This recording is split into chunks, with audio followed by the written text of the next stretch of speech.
Cümleten selamun aleyküm hanımlar. Divapatik YouTube kanalıma hepiniz hoş geldiniz. Bugün birlikte iki şiş dikişsiz çok güzel bir patik yapacağız. Ben patiğimde yeşil ve krem olmak üzere 2 tane normal patiklik ip kullandım. Şişlerim 3 numara. Hemen modelimi de göstereceğim. İşte hanımlar, modelimiz bu şekilde. Çok şık, çok güzel, zarif bir patik oldu. Patiğimizin kenarları bu şekil, ayakkabı tarzı. Diğer kenarımız, tabanımız böyle görüldüğü üzere hiçbir yerinde dikişimiz yok. Arka kısmı da bu şekilde. Hanımlar, bu patik benim elimin ölçülerine göre 37, 38 ve 39 numara ayaklar için uyumlu oldu. Örerken sizlere mezura ile ölçüleri de vereceğim. Ölçülerinizi ona göre büyük ya da küçük yapmak isterseniz ayarlayabilirsiniz. Hemen patiğimi kenara bırakıyorum. Burun kısmından başlayacağım modelime. 8 ilmek olarak başlayacağım hanımlar. Öncelikle şöyle krem ipimi alıyorum. Krem ipim ile 8 adet ilmek atacağım. Şu birinci ilmeğim, 2, 3, 4, 5, 6, 7 ve 8. 8 ilmeği attım. Hemen şu kenara bir de düğüm atacağım. Geri dönüyoruz. Patiğimizde baştan sona haroşa örgü uygulaması yapacağız. Ben örgümüzün hem ön hem arka yüzünde düz örgü örerek haroşalarımı elde ediyorum. Kenar ilmeğini aldım. Diğer ilmeklerimi sırasıyla düz yani haroşa olarak örüyorum. Sonuncu ilmeğimi de ördüm. Geri dönüyorum. Geri döndüğümüzde ön yüzdeyiz. Ön yüzde olduğumuzu şöyle kabul ediyorum. Şu başlangıç ipimiz eğer sol taraftaysa ön yüzdeyiz demektir. Şimdi ön yüzde artırmalara da başlayacağız. Artırmaları ilk 2 ilmeği ördükten sonra yapacağız. Bir de son 2 ilmek kalana kadar öreceğiz. Öyle yapacağız. Şu an ön yüzdeyim. Kenar ilmeğini aldım. İkinci ilmeğimi örüyorum. Hemen şuraya ipimi parmağıma dolayarak bir ilmek attım. İlk artırmamı yaptım. Son 2 ilmeğim kalana kadar örüyorum. Hemen buraya da şöyle artırmamı yaptım. Kalan 2 ilmeğimi örüyorum. 2 ilmek artırdık. 10 ilmek oldu. Geri döndüm arka yüzde. Artırma yok arka yüzde. İlmeklerimi normal haroşa yani düz olarak örüyorum. Artırmayı sadece ön yüzde yapıyoruz. Geri döndüm. Ön yüzdeyiz. Tekrar artırmamızı yapacağız. Kenar ilmeğinden sonra ikinci ilmeğimi ördüm. Hemen artırmamı yapıyorum. Son 2 ilmeğim kalana kadar öreceğim. Bakın son 2 ilmek kaldı. Hemen artırmamı yapıyorum. Kalan 2 ilmeğimi örüyorum. Böylece 12 ilmeğimiz oldu. Geri dönüyorum. Arka yüzde ilmeklerimin tamamını normal haroşa olarak örüyorum. Artırma yapmıyorum arkada.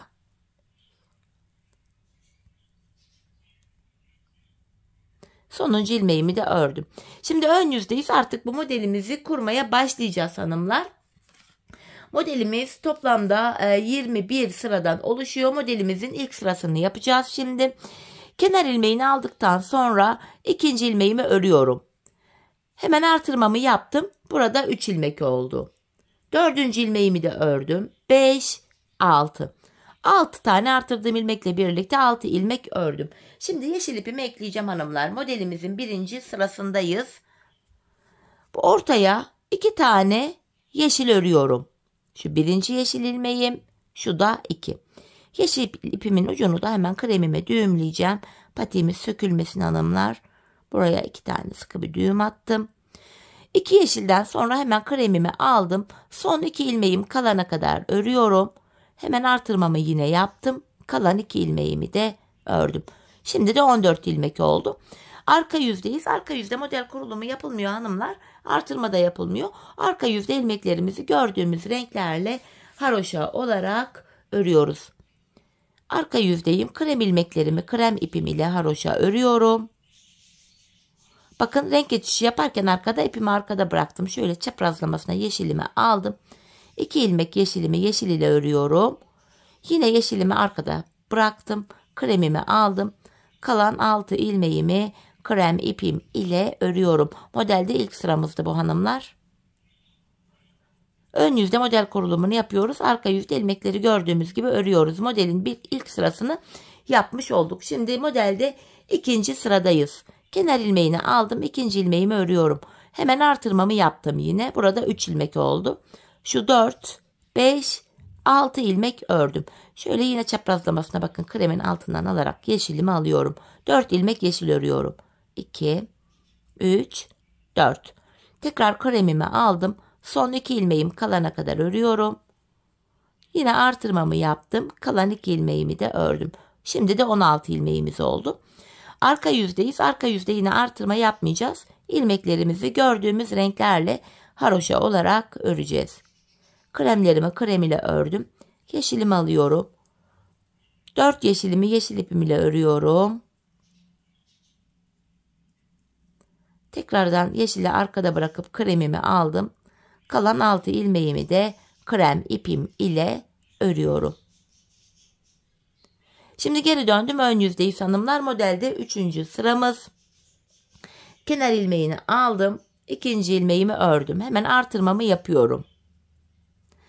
Artırdığım ilmekle birlikte 3 ilmek oldu. 4, 5, 6 krem ördüm. Tekrar yeşilimi alıyorum. Şimdi de 6 ilmek yeşil öreceğim. 1, 2, 3, 4, 5, 6. Tekrar kremimi aldım. Son 2 ilmeğim kalana kadar yine krem örüyorum. Hemen artırmamı yaptım. Sol kenara kalan 2 ilmeğimi de ördüm. Şimdi burada hanımlar 18 adet ilmeğimiz oldu. Şu anda sayalım. 6 ilmek burada, 6 ilmek burada, 12. 6 da yeşilimiz 18. 26 ilmek olana kadar artırmalara devam edeceğiz. Tekrar arka yüzdeyim. Arka yüzde yine ilmeklerimizi gördüğümüz renklerle örüyoruz. Arka yüzde model kurulumu yok. İlmekler gördüğümüz renklerle örülecek. Modelin devamında artık bu arka bölümü çekmeyeceğim. Sadece ön bölümde model kurulumunu anlatacağım.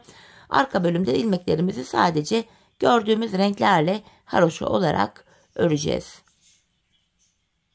Sonuncu ilmeğimi de ördüm. Şimdi geri dönüyorum. Ön yüzdeyim ve modelimizde de 4. sıramız. Bu sıramızda yine kenar ilmeğini aldım. 2. ilmeğimi örüyorum. Hemen artırmamı yaptım. Burada 3 ilmek oldu. 4, 5, 6. 6 kremden sonra yine şöyle yeşilimi aldım. 3 yeşil, 2, 3. 1 krem, 3 ilmek daha yeşil örüyorum. Pardon, ortaya 2 krem örecektik. Çok özür dilerim. 3 yeşil, yanına 2 krem, 3 ilmek daha yeşil örüyorum. 3 yeşil, 2 krem, 3 yeşil. Kremimi aldım. Son 2 ilmeğim kalana kadar ördüm ve hemen artırmamı yapıyorum. Kalan 2 ilmeğimi de örüyorum. Şimdi de 20 ilmeğimiz oldu. Şimdi geri döneceğiz hanımlar. Arka yüzde ilmeklerimizi gördüğümüz renklerle haroşa örelim gelelim. Evet hanımlar, arka yüzde ilmeklerimi ördüm. Şimdi ön yüzdeyiz ve modelimizde 5. sıradayız.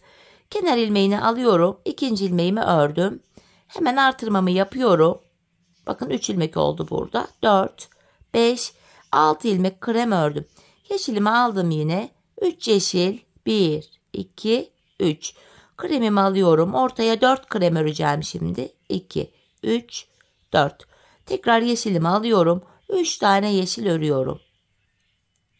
Yeniden kremimi aldım. Son 2 ilmeğim kalana kadar ördüm. Artırmamı yapıyorum ve kalan 2 ilmeğimi de örüyorum. 22 adet ilmeğimiz oldu. Arka yüzde yine ilmeklerimizi örelim gelelim. Evet hanımlar, yeniden ön yüzde ve modelimizde de 6. sıradayız. Kenar ilmeğini aldıktan sonra 2. ilmeğimi ördüm. Hemen artırmamı yapıyorum. 3 ilmek oldu. 4, 5, 6 ilmek ördüm. Hemen çaprazlamasına yeşilimi alıyorum. 3 yeşil.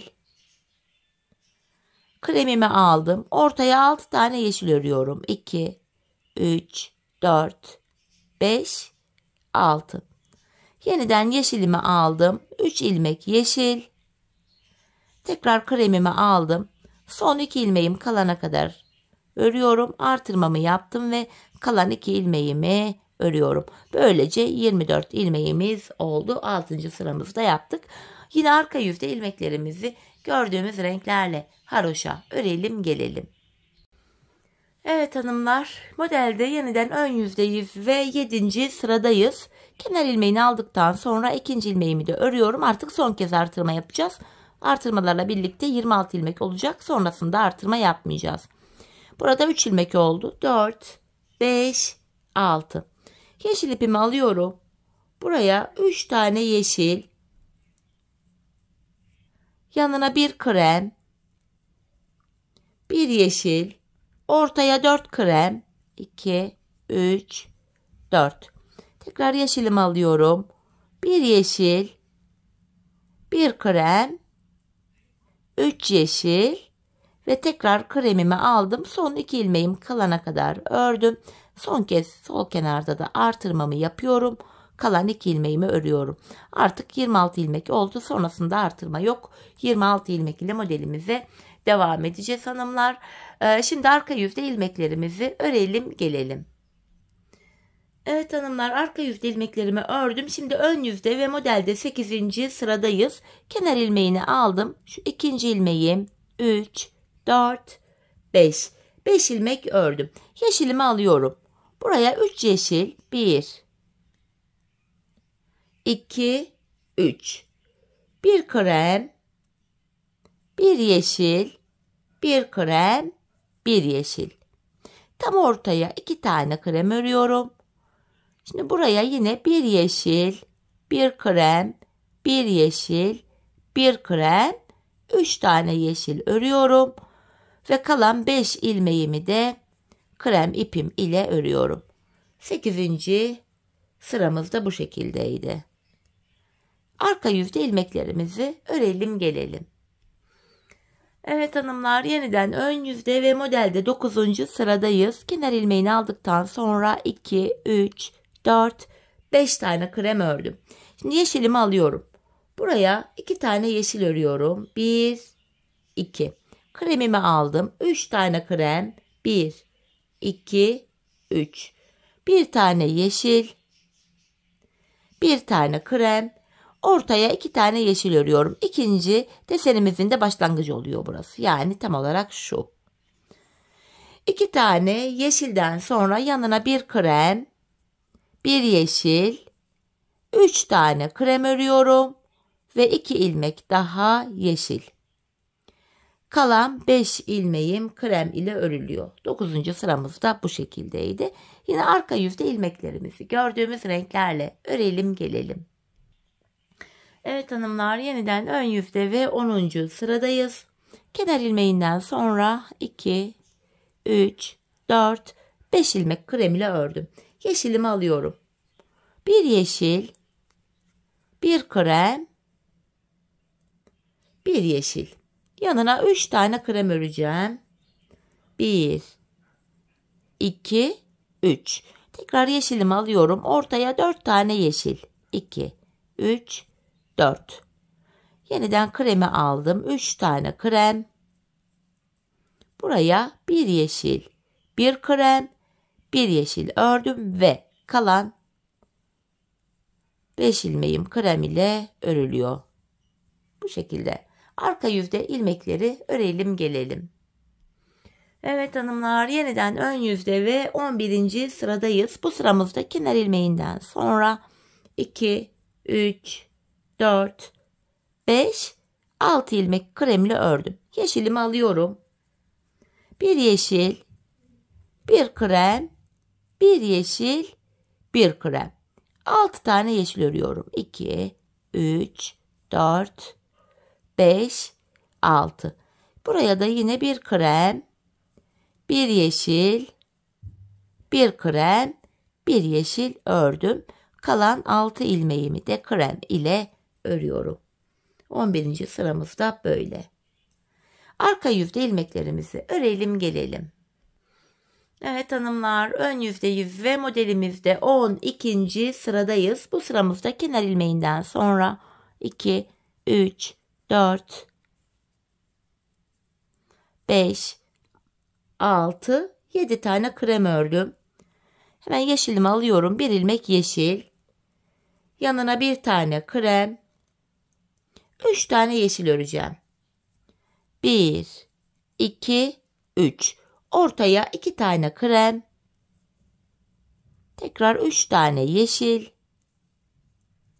Bir tane krem ve bir ilmek yeşil. Kremimi aldım. Kalan 7 ilmeğimi de krem ipim ile örüyorum. 12. sıramızı da bu şekilde kuruyoruz. Şöyle bakın şeklimiz oluşmaya başladı. Şimdi arka yüzde ilmeklerimizi örelim gelelim. Evet hanımlar, yeniden ön yüzde ve 13. sıradayız. Yine ilmekleri sayarak gidiyorum. Kenar ilmeğinden sonra 2, 3, 4, 5, 6, 7, 8 ilmek ördüm. Yeşilimi alıyorum. 3 tane yeşil. 1, 2, 3. Ortaya 4 tane krem. 1, 2, 3, 4. Ve yeniden 3 ilmek yeşil örüyorum. Kalan 8 ilmeğimi de krem ipim ile örüyorum. 13. sıramızı da bu şekilde yaptık. Arka yüzde ilmeklerimizi örelim gelelim hanımlar. Evet, şimdi ön yüzdeyim ve 14. sıradayım. Bu sıramda kenar ilmeğinden sonra 2. 3, 4, 5, 6, 7 tane krem ördüm. Şöyle yeşilimi alıyorum. 3 ilmek yeşil. Ortaya 6 tane krem öreceğim. 1, 2, 3, 4, 5, 6. Tekrar yeşilimi alıyorum. 3 tane daha yeşil örüyorum. Ve kalan 7 ilmeğimi de krem ipim ile örüyorum hanımlar. 14. sıramız böyleydi. Şimdi arka yüzde ilmeklerimizi örelim gelelim.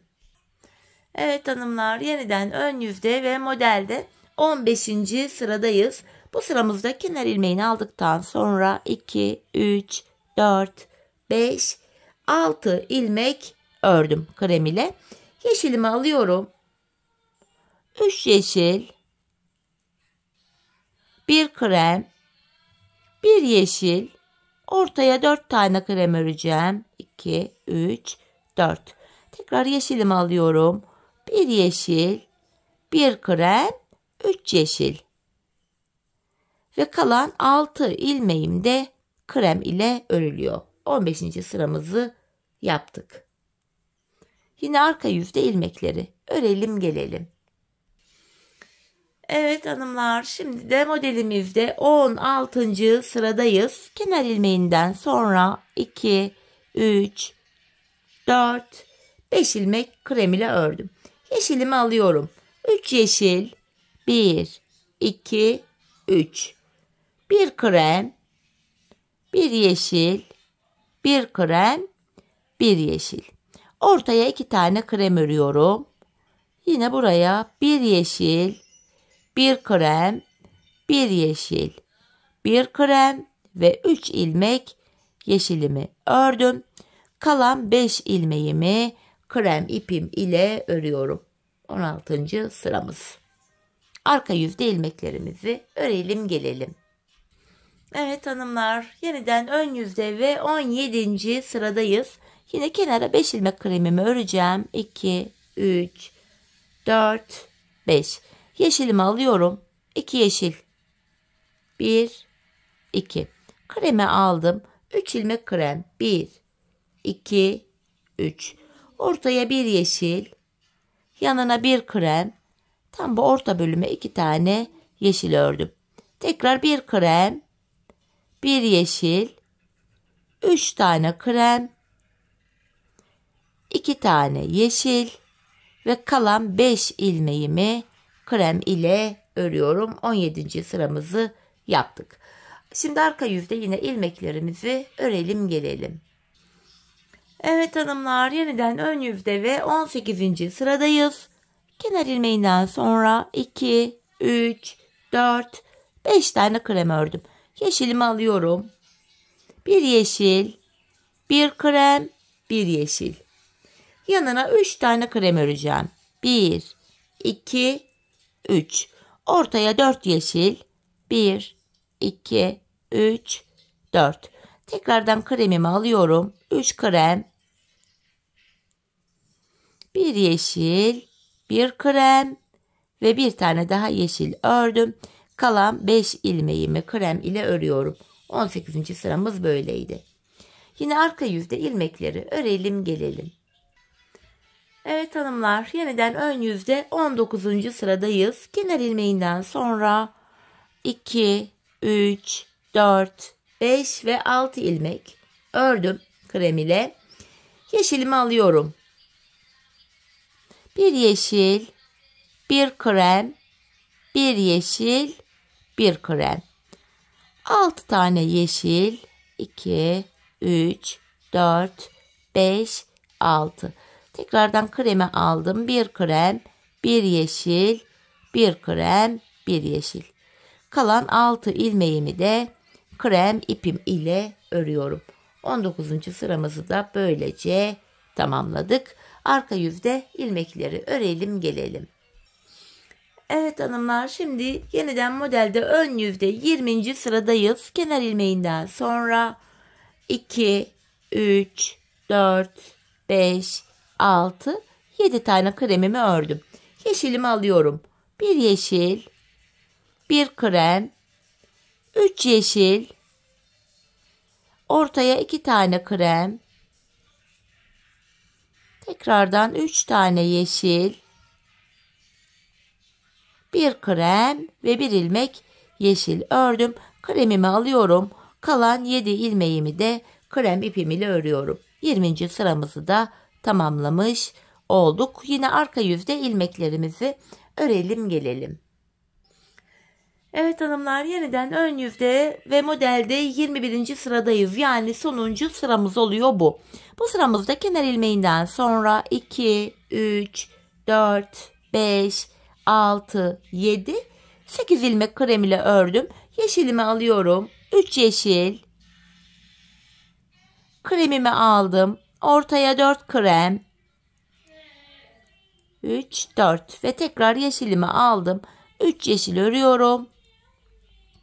Burada kalan 8 ilmeğimi de krem ipim ile örüyorum. Modelin sonuncu sırası da bu şekildeydi. Şimdi arka yüzde ilmeklerimizi örelim gelelim. Evet hanımlar, modelimizi tamamladık. 21 sıradan oluşan modeli bitirdik. Şimdi ilmeklerimizi bakın krem ipimiz ile 2 diş haroşa olacak şekilde öreceğiz. Yeşili kullanmayacağız. Artık yeşili de kesip arkaya düğümleyebiliriz. Krem ipim ile ön yüzde ve arka yüzde ilmekleri düz öreceğim. Bir diş haroşa olacak. Aynı işlemi bir kez daha tekrarlayacağım. 2 diş haroşamız olacak. Bu şekilde krem ipimiz ile burada 2 diş haroşamız olana kadar örelim gelelim. Evet hanımlar, buraya krem ipim ile 2 diş haroşamı ördüm. Yeşilimi de kestim. Ucunu arkaya düğümledim. Şimdi burada sizlere mezura ile ölçüyü vereceğim. Şöyle burun uç kısmından itibaren mezuramı tutarak bakın ölçüyorum. 12 santim olmuş burası. Sizinki daha kısa olduysa ya da işte benimle aynı sayıda aynı ölçüde yapacaksanız patiğinizi bu şekilde aynı yapabilirsiniz. Yani daha kısa olduysa şuraya birkaç sıra daha haroşa örebilirsiniz. Hani ben 2 sıra ördüm ama siz 3-4 sıra örebilirsiniz. Bu şekilde dengeyi kurabilirsiniz. En ölçüsünü de vereceğim. En olarak da patiğim şöyle hanımlar. Bakın 10 santim uzunluğunda. Gördüğünüz gibi. Şimdi bilek kesimini yapacağız. Yani şu bölümü. Öncelikle kenara 9 ilmek öreceğim. Şu kenar ilmeği 1, 2, 3, 4, 5, 6, 7, 8, 9. Ortadan 8 ilmek keseceğim hanımlar. İkişer ikişer toplayarak. Şu birinci kesimim. 2, 3, 4, 5, 6, 7 ve 8.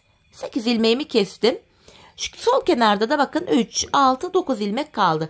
Önce patiğimizin sol kenarını yapacağız. Ardından sağ kenarını. Şu ilk 9 ilmeğimiz beklesin. Biz sol tarafı öreceğiz. Bu ilk ilmeğimi alıyorum. Buradaki 9 ilmeğimi haroşa örüyorum. Tekrar geri döndüm. Arka yüzdeyim. Kenar ilmeğini aldıktan sonra buradaki 9 ilmeğimi de yine tekrar ördüm. Şöyle. Bakın hanımlar 9 ilmek ile şurada bir diş haroşamız oluştu. Şurada bakın 1, 2, 3 diş. Modelden sonra 3 diş haroşa görünüyor. Fakat şu modelden sonraki 2 diş haroşayı saymıyoruz. Çünkü ön bölümde yapmıştık. Şurada bir diş haroşamız oluştu. Şu bölüme 9 ilmek ile toplamda 5 diş haroşamızı örelim gelelim. Evet hanımlar bakın. Şuraya şöyle göstereyim. 5 diş 5 sıra haroşamı ördüm geldim. Şimdi bilek bölümünden artırmalar yapacağız. Artırmamızı şöyle bilek kenarından yapacağız. Kenar ilmeğini aldıktan sonra hemen öndeki ilmeğimin bakın şu haroşa kısmına giriyorum. Buradan aldığım ilmeğimi de ördüm. İlk artırmamı yaptım. Kalan ilmeklerimi örüyorum. Bilek kenarından ön yüzde ilk artırmamızı yaptık. Böylece 10 ilmeğimiz oldu. Arka yüzde artırma yapmıyoruz. Arka yüzde ilmeklerimizi normal haroşa örüyoruz. Artırmaları sadece ön yüzde yapıyoruz hanımlar. Sonuncu ilmeğimi de ördüm. Tekrar geri dönüyorum. Ön yüzdeyim. Kenar ilmeğini aldıktan sonra hemen şu öndeki ilmeğimin şu kısmına girip buradan aldığım ilmeğimi de ördüm. Kalan ilmeklerimi yine haroşa örüyorum. Şimdi de 11 ilmek oldu. Yine arka yüzdeyim. Arka yüzde artırma yapmayacağım. Kenar ilmeğini aldıktan sonra ilmeklerimi haroşa öreceğim. Tekrardan geri döndüm. Ön yüzdeyim. Kenar ilmeğini aldıktan sonra yine öndeki ilmeğimin şu kısmına giriyorum. Buradan aldığımı ördüm. Şimdi 12 ilmek oldu hanımlar. İlmeklerimizi böyle örüyoruz. Burada 14 ilmek olana kadar artırmalarımızı yapacağız hanımlar. 14 ilmek olana kadar. Şimdi 14 ilmek olana kadar artırmalarımızı yapalım gelelim. Evet hanımlar 14 ilmeğim olana kadar bakın artırmalarımı yaptım geldim. Burada toplamda şu ilk modelden sonraki iki diş haroşayı saymıyorduk. Diğerlerini sayalım. 1, 2, 3, 4, 5, 6, 7, 8, 9, 10 sıra haroşam olmuş. Artık buraya da artırma yapmayacağız. 14 ilmekli haroşalara devam edeceğiz. Ben burada toplamda şu kenarda 15 sıra haroşa olana kadar ördüm hanımlar. Şimdi ben bu bölümü tamamlayacağım. Geleceğim ardından sizlere tekrar ölçüyü vereceğim. Ona göre haroşa sıralarını kendinize göre ayarlayacaksınız. Şimdi ben burayı hemen tamamlayıp geliyorum.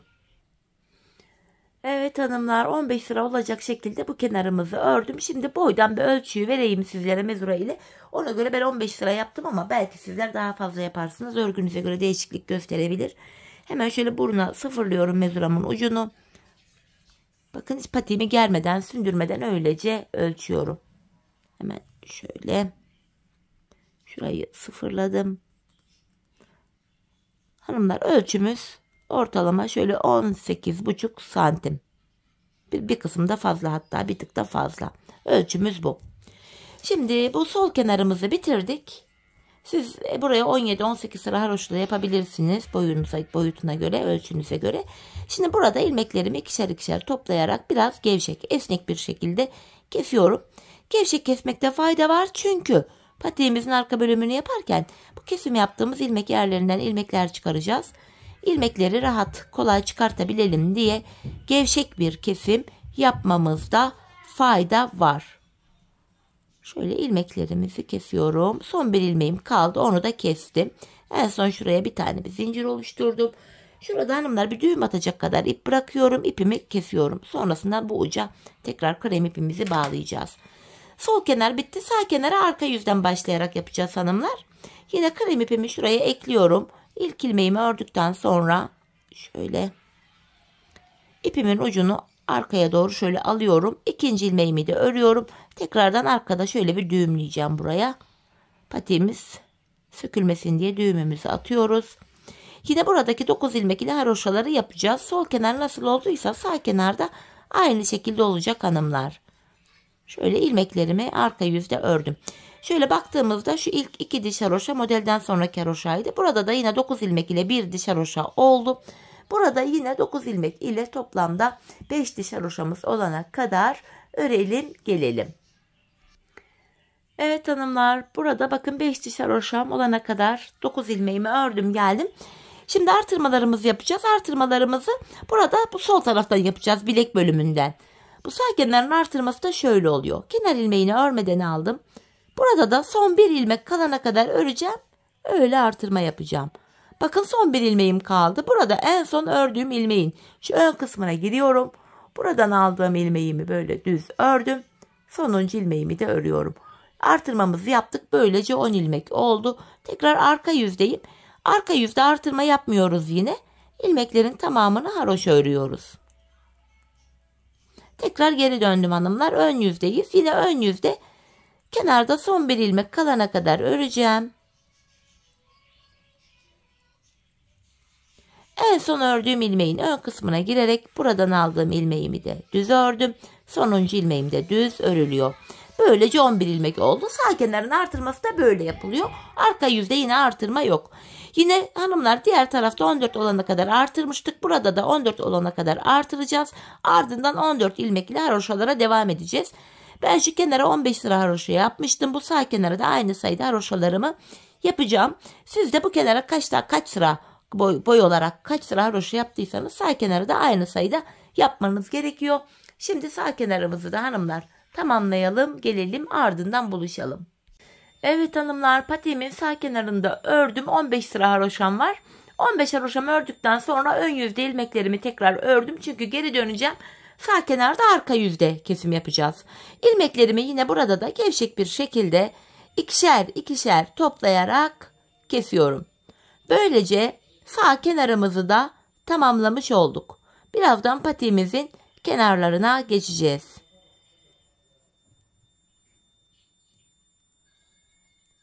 Son bir ilmeğim kaldı, onu da kesiyorum. Hemen şuraya patiğimiz açılmasın diye 2 tane zinciri attım.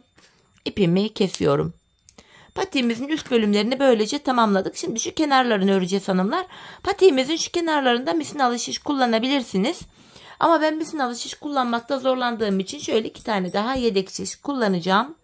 Öncelikle hemen şurada düğüm atacak kadar ip bırakıp keselim demiştim. Hemen şuraya yine krem ipimi ekliyorum. Şu kenarlardan ilmekler çıkaracağız.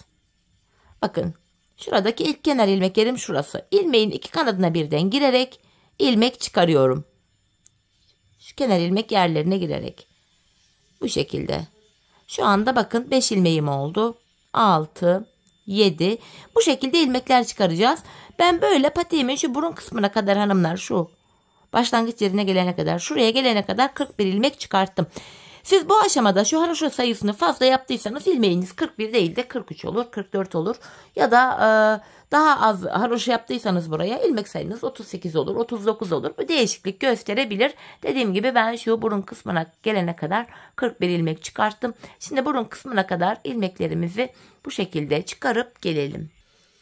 Evet, şu burun kısmına kadar 41 ilmek çıkarttım. Şimdi bir diğer şişme burun tarafından 8 ilmek çıkaracağım. 8 ilmek olarak başlamıştık patiğimizin burnuna. 8 ilmek başladığım yerden şöyle 8 ilmek çıkaracağım geri. Şu birinci ilmeğim. Şu ikinci ilmeğim.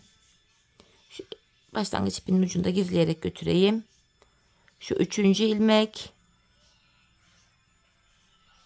4. Şu ucu gizleyelim. Sonradan gizlemek durumunda kalmayız böylece. Şu 5. ilmeğim. Şu 6. Şu 7. ve şu son yere girerek bir ilmek daha çıkaracağım. 8. Burun kısmından 8 ilmek çıkarttık. Çünkü 8 ilmek olarak başlamıştık. Bir diğer şişimi alıyorum. Diğer kenardan da yine yan tarafta olduğu gibi ilmekler çıkaracağım.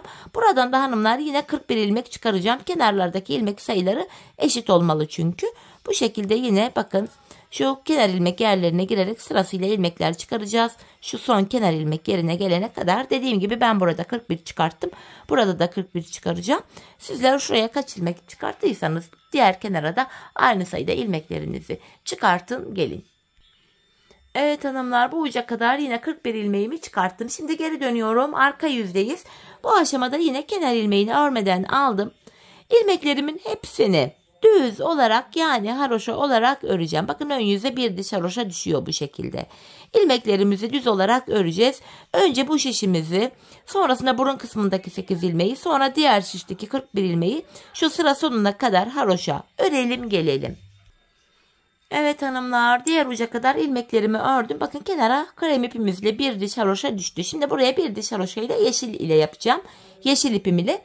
Şu anda ön yüzdeyim. Bu defa yeşil ipimi ekleyeceğim. Krem ipim beklesin, kesmeyeceğim. Sonrasında yine kullanacağız kremi. Şöyle ilmeklerimi yeşil ile öreceğim. Hemen 2 ilmek ördükten sonra yeşil ipimin ucunu da düğümleyeceğim. Şöyle. İlmeklerimi bu defa yeşil ipim ile haroşa öreceğim. Yani düz.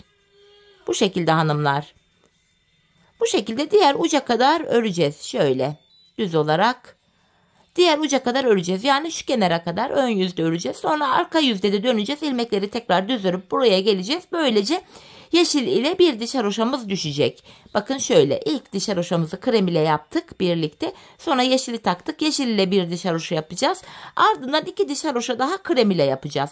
Toplamda burada 4 diş haroşa olacak. Birisi krem, birisi yeşil. Üçüncü ve dördüncüyü de krem ile yapacağız. Şimdi patiğimizin bu kenarını tamamlayalım. Gelelim, ardından birlikte tabanımıza başlayacağız. Evet hanımlar, patiğimin şu kenar bölümünü ördüm geldim. Toplamda burada 4 diş haroşam oluştu. Yeşil ipimi de kesip ucunu arkaya düğümledim. Şimdi tabanımızı öreceğiz hanımlar. Burundan başlayarak öncelikle bu ilk şişimdeki ilmeklerimi yine haroşa olarak öreceğim. Bu şekilde. Şu burun kısmına kadar olan ilk şişimizdeki ilmeklerimizi örelim gelelim. Evet hanımlar, bu ilk şişimdeki ilmeklerimi ördüm. Şimdi burun kısmına geldim. Burun kısmındaki 8 ilmeğimi de yine haroşa örüyorum. Bu 8 ilmeğimi de örüyorum. Ardından yan taraftan bir ilmek örerek ortaya ekledim. Ortada 9 ilmek oldu. Ortada 14 olana kadar yanlardan birer birer ilmek alacağız, ortaya ekleyeceğiz. Ardından geri dönüyorum. Bu aşamada ipimiz hep karşıda olacak ve ilk ilmeği örmeden alacağız. Şimdi de bu burun kısmındaki 9 ilmeğimi örüyorum. Şimdi de diğer kenardan şişimden bir ilmek örerek ortaya ekledim. Ortada 10 oldu. Tekrar geri döndüm. Yine ipim karşıda, ilkini örmeden aldım. 10 ilmeğimi örüyorum.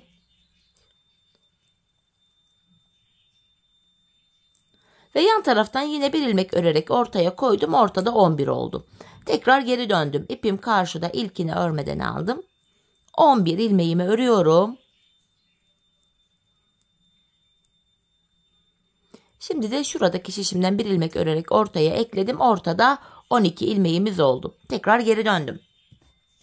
İpim karşıda ve ilk ilmeği örmeden aldım. 11 ilmeğimi öreceğim.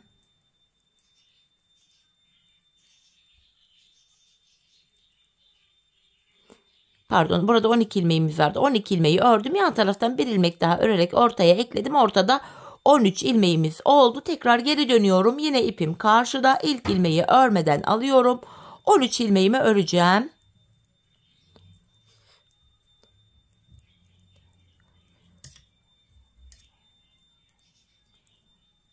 Şu 13. ilmeğim ve bir ilmek yandan alarak örüyorum. 14. Böylece bu orta bölümde 14 ilmeğimiz oldu. Artık 14 ilmek ile taban kesimine başlayacağız. Yapacağımız işlem şu. Bu tabanda son bir ilmek kalana kadar öreceğiz. Yani 13 ilmeği öreceğiz. 14. de kesimi yapacağız. Yine ipim karşıda, ilk ilmeği örmeden aldım. Tabanımda son bir ilmeğim kalana kadar örüyorum. Bu sonuncu ilmeği örerken yan şişimden de bir ilmek alıp ikisini kesiyorum. Kesimden sonra yine geri döndüm. İpim karşıda, ilk ilmeğimi örmeden aldım. Yine 13 ilmeğimi öreceğim. Yani tabanda son bir ilmek kalana kadar öreceğim. Sonuncu ilmeğimi örerken yandan da bir ilmek alıyorum. İkisini keserek örüyorum. Kesimden sonra geri döndüm. Yapacağımız işlem bu hanımlar. Tabanda son bir ilmek kalana kadar öreceğiz. Yani 13 ilmeğimizi öreceğiz. 14. ilmekte kesimimizi yapacağız. Bakın yine burada son bir ilmek kaldı. Yine yandan da bir ilmek alarak ikisini kesiyorum. Kesimden sonra yine dönüyorum. İpim karşıda. Yine ilk ilmeği örmeden aldım. 13 ilmeğimi öreceğim. 14'te kesimimi yapacağım.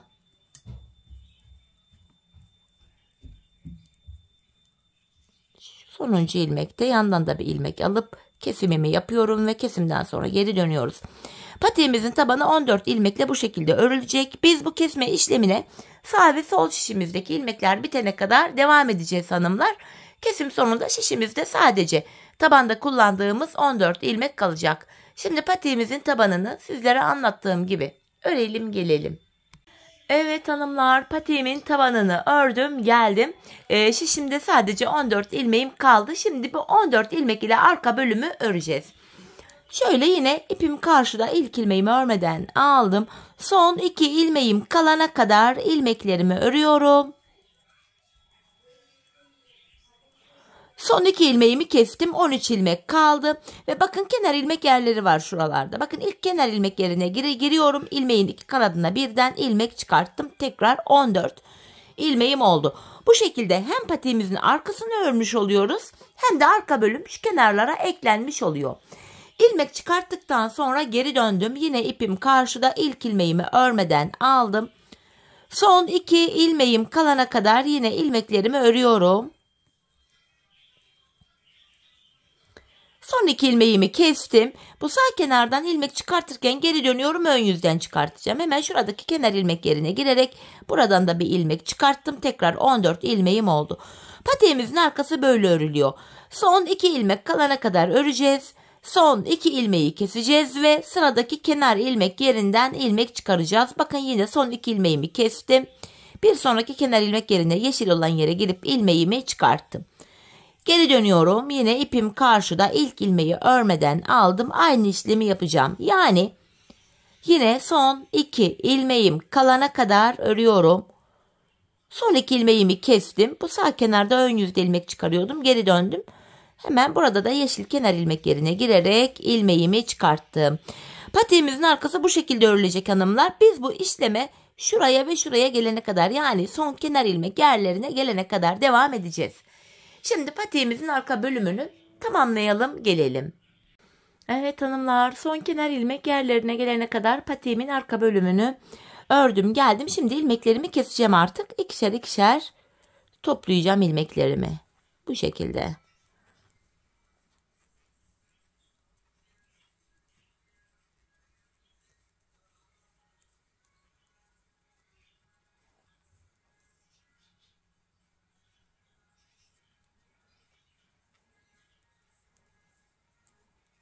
Son bir ilmeğim kaldı. Onu da kesiyorum. Şu kenarda böyle tümsek bir görüntü oluşmasın diye şöyle tığım ile dibine batarak burayı bir düzledim.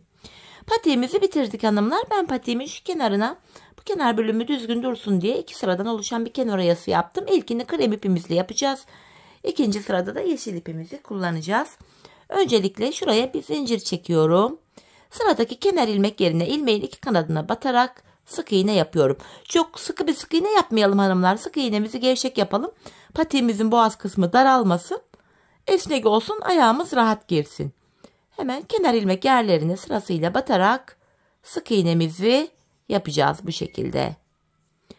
Böyle patiğimizin çevresini dolanacağız hanımlar. Ta ki ilk başladığımız yere kadar, yani şuraya kadar kenar ayağımızın ilk sırasını yapalım, gelelim. Evet, ilk başladığım yere kadar kenar oyamı yaptım geldim. Buraya bir zincir çekip bu krem ipimi keseceğim. Kenar oyamızın ilk sırasını tamamladık. Hemen önce ipimizin ucunu gizleyeceğim. Sonrasında da yeşil ipimiz ile oyamızda ikinci sıramızı yapacağız. Şöyle. Yeşil ipimi alıyorum. Bu defa da ters sık iğne yöntemi yapacağız hanımlar. Öncelikle yeşil ipimle şöyle bir ilmek oluşturuyorum. Tığım ile yine. Bu ilk bitirdiğimiz yerden itibaren şöyle ilmeğimi sabitledim. Geri geri gideceğiz hanımlar ters sık iğne yönteminde. Bakın bir gerideki sık iğnenin içine, krem sık iğnenin içine girerek ilmek çıkarttım. Tığımdaki ilmekleri topluyorum. Bir arkadaki sık iğnenin içine girerek ilmek çıkarttım. Tığımdaki ilmeklerimi topluyorum.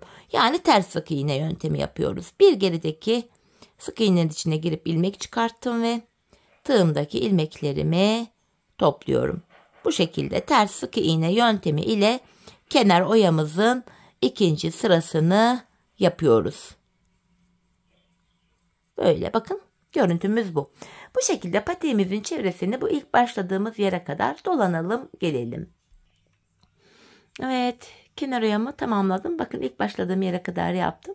Şimdi bir tane de zincir çektim. Yine yeşil ipimi de kesiyorum. Şöyle patiğimizi tamamladık. Hemen ipimin ucunu da şu arka ilmek aralarına girerek gizleyeceğim yine. Patiğimizin içi dışı tertemiz görünsün. Patiğimizin iç bölümündeki iplerimizin tamamını gizleyelim hanımlar. Şöyle. Evet, bakın patiğimizi bitirdik. Görüntü itibariyle hemen şöyle gösteriyorum. Patik bu hanımlar. Şöyle. Haroşa örgü olduğu için bakın esnekliğini gösteriyorum size. Şöyle gayet esnek. Hemen makine ayağıma da giydireyim. Birlikte ayağımızda da görelim. Şöyle. Çok güzel, şık, hoş bir patik oldu. Ben çok beğenerek yaptım. Çok severek yaptım.